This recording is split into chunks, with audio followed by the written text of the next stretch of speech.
Welcome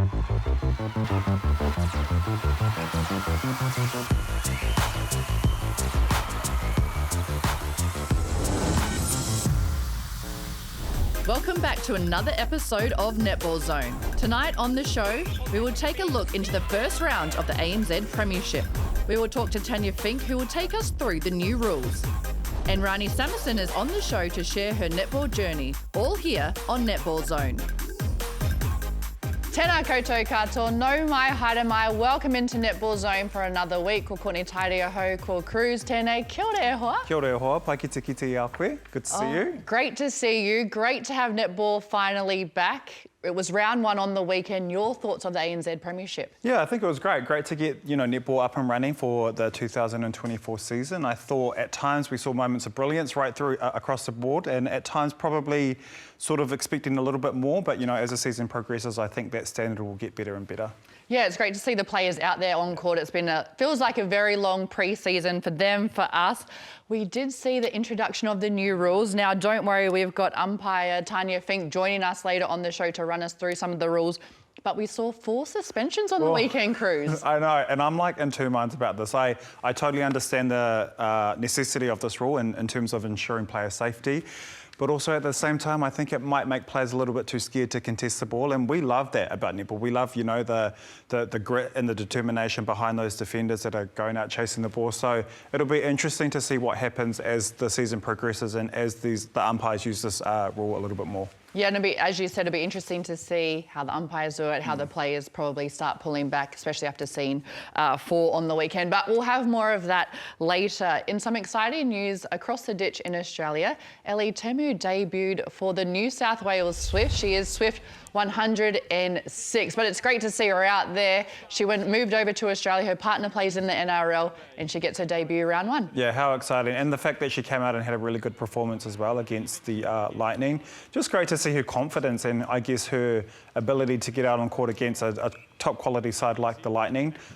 Of course, Kaka, you've played for the Swifts before, so you know what that culture's like as well, and I'm sure she's enjoying it. From what I've seen on social media, she loves it, and she loves the environment, and she loves the grit that the Australian players bring. Yeah, it's great, I think, to see her over there. We've got other players that are over there. Sammy Winders, she's over there. Gina Crampton, Jamie Hume, they're all in amongst it as training partners, fighting for positions out there on court, which is great to see.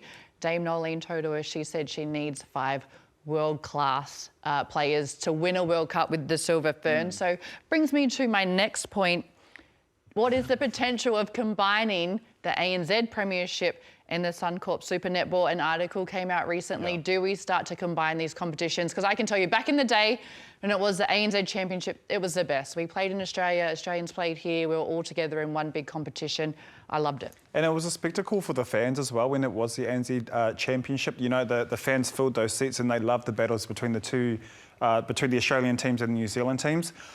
Again, I'm on the two sides of this because I understand the necessity for this in order to expose players to a high level and give them exposure to the Australian style of play.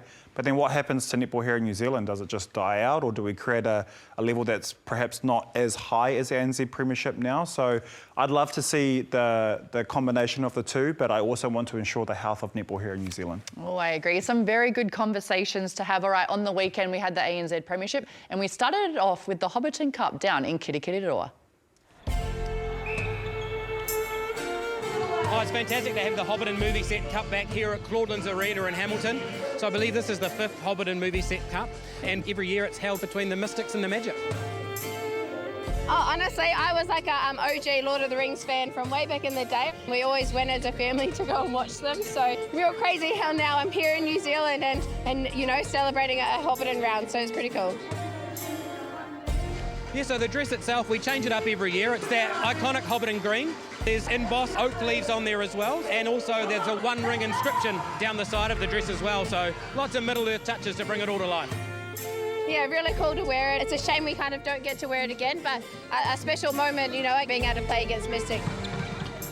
Yeah, so we've partnered with our very close friends at Weta Workshop who have come in today to fit out the Sky commentators and full-face Middle Earth prosthetics. So they look pretty special, and it's pretty hard not to know you're at a Middle Earth match when you've got a dwarf and an elf looking directly down the lens at you. So pretty special, and really grateful our friends at Weta came along to bring that to life. I said to Phoenix before we walked out, if they were to dress players up, my ears are so big they wouldn't need to do anything apart from add some points off.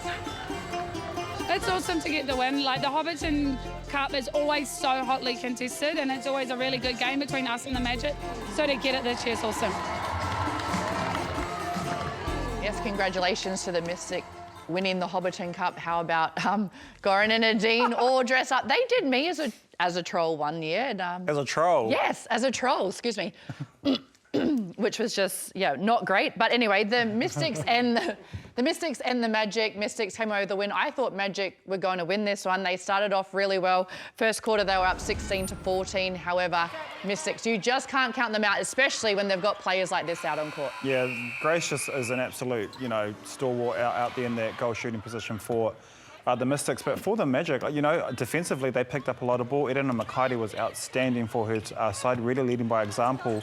And down that attacking end, they found some really nice space as well, especially along that baseline. And I thought their mid-quarters brought the ball down quite nicely and created space. So, yeah, I think a great tussle from the Magic, but you can't count out the Mystics when they've got a quality side like they do. I know, they started so well, the Magic. I thought, oh, they're going to do it here, as you said, just like they did last year. Right, Saviour Tui, she got player of the match, as voted by everyone at home, a great new feature that we have.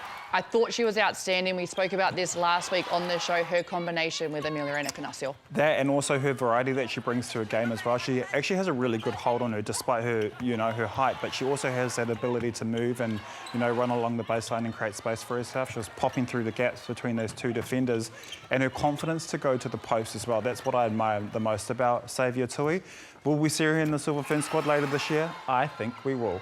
I agree with you. And I mean, who better to work with than the Silver Ferns captain? So I think keep an eye on that combo, especially we know Saviour, she can play out at goal attack as well. And we perhaps need some goal attack. So I will keep our eye on that one. All right, game 2, you worked on this one, the Stars and the Pulse. Look, the Pulse, they came out strong, but the Stars, they worked their way back into it. Yeah, that third quarter for the Stars as well was fantastic. I thought they all stepped up a level in that third quarter and really brought it to the Pulse. But the Pulse were outstanding. I think on attack, Maddie Gordon was finding that circlage so easy at times. And down the other end, Paris Mason, as you can see here, her vision into the circle was absolutely insane. She was throwing balls from the transverse line. So a strong performance from the Pulse, and I suspect this will just keep happening as the season progresses. Yeah, I was very impressed by the way that they started that match. All right, the player of the match for this one was Lily Tokadua, who I just thought came on and was amazing. We were talking about this before, Coco, but she reminds me of a young Vili Davu and just her tenacity and her grit to go to the ball. She's got that really good read on the play as well. She just can get those deflections. 7 deflections for a young 19-year-old, and she only played half a game, I think. So an absolutely outstanding game from her. Yeah, 7 deflections, but I like the way that her and Burley were working with each other too. So I think very promising signs for the Stars, the way they could use their bench and their interchange. Then game 3, we went down south for the Southern Derby between the Steel and the Tactics. Tactics, they look great. We mentioned it last week. They're coming into this competition very, very strong. Not much has changed from last year. The Steel, unfortunately, only scored 4 goals in the first quarter. Yeah, a tough match for the Steel, and I don't think we need to harp on with that result because as players and as management, you understand when you don't perform well, and I suspect, given the level that they are and the quality of side that the Steel are, they will come out this week and really show a better performance. But for the Tactics, we saw defensively how strong they were. They were able to roll the bench and get new players like Charlie Ballon from the Lightning. So good to see a really good performance from the Tactics. Yeah, we mentioned that their team is quite unchanged from last year, and a player who just gets better and better with age is Cardenberger. She was the player of the match. And I mean, she's just in great form from round 1, game 1. I mean, but what more can you say about her as well? Because she always stands up and she's always that strong option for the Tactics. I think last year she probably picked up 5 or 6 MVP performances, and I suspect it'll be the same again. But an outstanding performance from Carden, and that combination with Jane will just get better and better. But speaking of the Tactics, on Monday, Kimi Poi and Ali Bird played 100 games with the Tactics, and we caught up with Kimi. Well, I have the privilege of talking to Kimi Poi. 100 games tonight, 100 National League games. Do you ever think you would have got to 100 when you started playing netball? No, I didn't actually. I didn't even think I'd get to 1, to be honest. And then once I sort of started playing, the closer I got, I was like, oh, actually, maybe. So yeah, privileged to play 100 games. Do you feel old? Yes and no. I'm still kind of young in our team, so yeah, no at the moment. Anything out of those 100 games, is there any matches that stand out to you? A moment that stands out is our 2021 final against the Mystics, where we lost by 2, I think, but it was just a close game right to the end of the game, and yeah, we probably could have won that game, but that's us this year. And in your leadership role with the tactics, you know, bringing that in, how's that developed your game? Definitely has grown over the last 3 years. Good support system from Karen, and I think this year I felt the most comfortable. Obviously, it's been my 3rd year, and I think, yeah, just really growing. Oh, well, congratulations on 100 match. Here's to 100 more. Yeah, cool. Thank you.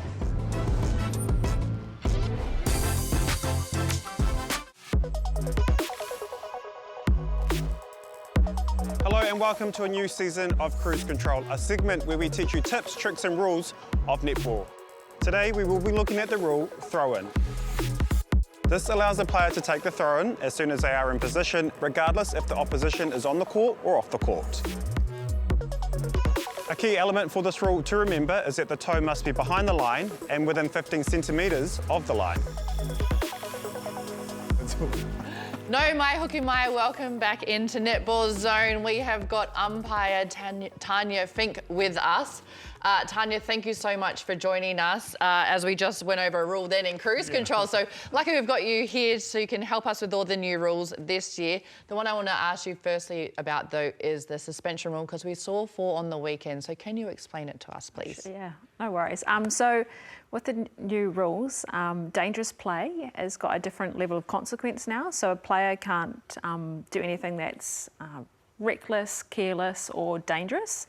And this specifically includes any contact or action that results in head or neck contact or head or neck contact with the court surround, which includes the goalpost. Interesting. Well, let's have a look at some of the suspensions that happened throughout the weekend. If we get them up on screen for you. This one first between Michaela Sokolic-Beatson and Ali Wilshire from the Magic. Well, I mean, that's pretty obvious to you, Tanya, but obviously that would be called because of the shoulder to the net area? Yeah, so that head and neck contact, and then obviously that player was unable to land safely. Yeah. Right, so it can be about the landing space as well and the legs, because, I mean, I don't want to say it, but I had 2 knee reconstructions, so it is also about protecting not only the head area, but also the legs. Yeah, so if the player is unsuccessful in gaining possession, they have to yield landing space to the player who does gain possession of the ball. That makes sense. Yeah. Well, let's have a look at the next one between Ocean Mahi and Grace Wickett. This was actually one that you called, the first one of the competition, and I know you had a discussion with your other umpire just to make sure that it was right. But because obviously Grace literally landed on the floor, that would be deemed, you know, unsafe because she didn't have a proper landing space. Yeah, so it compromised her landing, and then obviously she hit the goalpost as well. So it's quite clear under the rules of the new rules of the game that is a suspension. And so now does this come down to the players? There you are, Tanya. But, you know, making that call, do you pull out what, you know, do they go for ball still? Yeah, so World Netball have directed a greater onus on the players to take responsibility for their actions. So I think they do have to be careful and maybe make some better decisions at time. Obviously, it's really tricky because netball is fast, dynamic, and you know our players are so skillful, and it's just crazy what they can do. So there will be some suspensions this year. Yeah, I just want to ask, and I don't want to put you on the spot either, Tanya, but because we've got you here, I think it's great to know, just in terms of how it's sort of read by the umpire. Obviously, we saw an article come out today where there were no suspensions in Australia and 4 here. What do you think the difference comes down to in terms of interpretation of the game? So there's a number of factors that come into play here, and I think it's really important that we all understand that we haven't umpired these, we haven't played these. We really are working this out as we go. And part of that is different styles of play, and obviously international netball was different. And so there will be instances of play, particularly in New Zealand, where we run different lines to the ball, which potentially can create more of the suspension opportunities. Yeah, that's what it comes down to, right? Running that line of the ball. We're all taught to run in front of the player, and if there's a body there, then that's not the line that you should be running. So, no, I agree, but it's great to have you. Thank you so much, Tanya, to explain it all to us, because I think we've, especially after the weekend, having 4 suspensions, we were all a bit... It's good to know. Yes. Clarity, Yeah, you can come back any on time to help us out with all the new rules. Thank you so much. All right, we have our Centenary Dream Team this year. It's a competition that we have on Netball Zone for you at home to get involved. Scan the QR code to pick your top 7 players, 1 dream coach and 1 ultimate dream player to be in to win a $100 voucher from Coffee Club and tickets to the ANZ Premiership Grand Final. Now, here's an example of some of the players you can pick from. For Netball New Zealand's 75th birthday, the organisation picked their own dream team from players who played up until 1999. Cruz, they've got some great players there. Sandra Edge holding it down for the mid-quarters. Yvonne Willerine in the goal defence, she was amazing when she would take the court. So many great players from that time. But make sure you vote, make sure you enter. Don't forget you can win a $100 Coffee Club voucher. But a great competition set up for the rest of the season. That's right, so make sure you get involved. All right, now we have a story from one of our ANZ Premiership players who has gone through some adversity, and it's great to see her back out on the court this season. A welcome return to the top level, and she's been out since, I think the last game was round 15 in 2021 for Kiana Williams, such a bright young talent who's been, her career kind of halted in its tracks a wee bit. I got into a car accident. I broke my back a little bit, so I had to have surgery on that, and that took me out of the 2022 season. And then, you know, went through all the rehab with Magic, recovered really well from that. And then after that, I sort of did my shoulder again for the second time. And at this point, I had been taken as a training partner with Pulse, so that took me out for the next season as well, which was pretty disheartening because it had already been a year, and I was like, okay, another whole season, not being able to play, just rehabbing. It was a really long process of trying to get back here. Can I still play at this level? So it was a bit tough, but the Pulse have been really supportive, since coming back in. The opportunity came up with a vet, a bit of change of scenery. I thought would have been good for me because I grew up going through with Waikato and the N and now and the Magic. I'm a real home girl, and so this was a different challenge for me, being away from my family and sort of where I'm comfortable. So I took this opportunity, and I'm glad I did, because I do really love the Pulse environment. Obviously, like, you have to love it at this level. You do so much off the court that you have to love it, and I think that's one of the main things, is I love netball, and I don't think I'd ever see myself not playing netball. Big goal for me personally, I think, is just getting back to 100%. A little bit of niggles at the moment, coming back in, but just coming back and kind of showing everyone what I've got. Again, really, yeah. What up, it's E! News, and we have the one, the only, Rob, man. Welcome to E! News.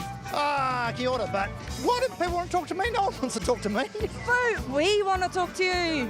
I was like, you know, who in the Mystics can we talk to? Rob, give me Rob. Okay. So you're wanted. Okay. All right, I can do it. You know what? I've heard many things about you. You've got a great netball mind, great netball nous. You agree with that? Okay. Yeah, you do. Yeah, but the other thing I've heard is you're the Coca-Cola man. The Coca-Cola king. Yeah, I like my Coca-Cola. Not Coke, no sugar though. Not Coke, no sugar? It has to be no sugar because I drink a lot. Oh, okay, fair enough. 16 of them a day. Okay, so I've got a question about Coke. You love netball, right? Sure do. If you had to give up one, it was Coke or netball? I'd have to give up Coke. Really? Yeah, absolutely. The Coca-Cola king? Oh, yeah. I love my netball though. You do love your netball? Yeah. A little birdie tells me. Yeah. Have you had 4 accidents? None of them my fault though. I've had some real bad accidents. What happened? Oh, a car ran through the lights, they flipped. I got hit from behind and had to get cut out of the car. You did? Yeah. But none of them were my fault. I want you to teach me some Aussie slang. What's fair dinkum? Fair dinkum? Yeah. That just means fair dinkum? Like, are you serious? Are you serious? Yeah, I think so. Okay. Fair dinkum. I'm going to teach you something you can say to the girls. So you're a defensive coach, right? Most of the time. Okay, I want you to say to them, what are you up to, Al? What are you up to? What's the last bit? Al. Air. Al. Ow. Al. Ow. Like, ouch. Ow. What are you up to, Al? Okay, I want you to say that down the camera. What are you up to, Al? Yeah, one more time. What are you up to, Al? Nice, that's what you can say, and they'll be like, oh, sorry, got you, Al. Got you. Yeah. Okay, the other one is chur my chur. Oh, go again. Chur my chur. Chur, my chur. Yeah. Chur, my chur. Chur, my chur. That's when they're doing good, okay? Oh, So, chur my chur. Chur. Chur, my chur. Right, that's E-News with the one, the only, Rob.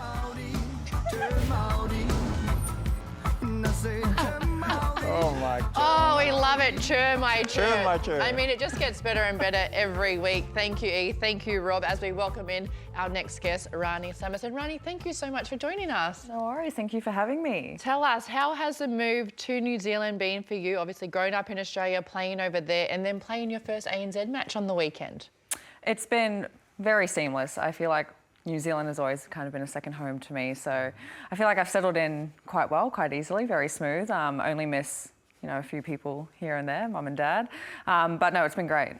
Now, you also had your first game against the Pulse on Sunday, and you were playing with Mai and Amorangi. How was that experience for you to get out in front of that South Auckland crowd and, take the court for the first time here in Auckland? It was unreal. Obviously, I'm surrounded by world-class shooters, and I love it. I love that they're part of the Silver Ferns. They are so strong and so clear and so trick as well. I love, the intensity. I love the competition because I feel like it only produces the best out of us. Yeah. And I also love that I can learn so much from my fellow shooters as well. Now, you played for the Vixens over in Australia. So what was that like for you playing in Suncorp? And then, for those that didn't know, you actually had an injury, and so you had some time away from the court. Yeah, playing with the Vixens was great. They are a very professional, very world-class team. They are super, super successful. I mean, it was good. I'm trying to take my learnings from them and bring it into the ANZ as well. I heard you guys talking about the Trans-Tasman. Yeah. I mean, I think it's a great idea. I think there's so much that we can learn from each other. They have very differing styles of play, and I think that only strengthens it. Well, Ronnie, let's talk about your debut for the Vixens, and we've got some vision here for it as well. You actually shot the winning shot against the Firebirds up in Queensland. Here it is here on the screen now. I mean, talk to us about this moment and I guess the feeling you were going through at that time.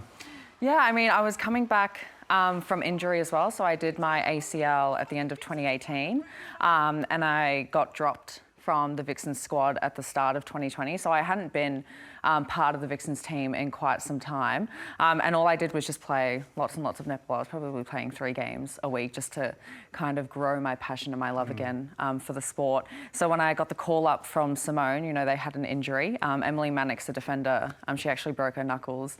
They called me up and they said, would you be interested in coming up to Queensland with us to play the Firebirds? In my head, I was like, has anyone ever said no? Let me be the first. Probably wouldn't be sitting here if I did. But no, that was really surreal, and I kind of knew that was going to be my one opportunity, and I wanted to show everyone what I was made of. Well, I remember watching that game, and when you sunk that shot, I was like, sign her up for the Silver Ferns right now, please, because you are eligible for both Australia and New Zealand, is that right? Yes, so thank goodness my parents gave me the ability to be from multiple places, and that opportunity definitely isn't lost on me. I think I will take anything. I need to earn that position first though, so for me it's focusing on the ANZ Premiership, focusing on the Stars, what they need me to do to make sure that we turn that silver into gold. Oh, I love that. Well, Ronnie, it's great to have you here. We'll see you this weekend for round 2 of the ANZ Premiership. So let's have a look at the games coming up this weekend. We've got the Pulse and the Magic down in Wellington, and then we head to Otatahi Christchurch, where Ronnie and the Stars will take on the Tactics, and then Cruz, we head down to Invercargill. Yes, we do, for the Steel hosting the Mystics, so a big game for the Steel, and we're obviously hoping for, a stronger performance, which I think we will get from the team. And Ronnie, you and the Stars head down to Otatahi Christchurch on Saturday. What's the plan for the Tactics? Not to freeze, first of all, but I think I'm super excited. I want to be the best, and to be the best, you need to beat the best. And they've got, Silver Fern defenders there, so I'm actually really excited to come up against them. They're really, really agile, energetic, will cover 2 to 3 to 4, 5 moves if they can. So I think it's all about setting our pace, making sure we dominate the court, and not getting caught up in all of their tactics. I see that. what you did there. I love that. Thank you so much for joining us. We love having you over here and being on the show. Cruz, thank you very much. Cruz and I will be here every Wednesday, 7:30 p.m. live on Sky Sport and Also available on TVNZ Plus and Sky Sport Now.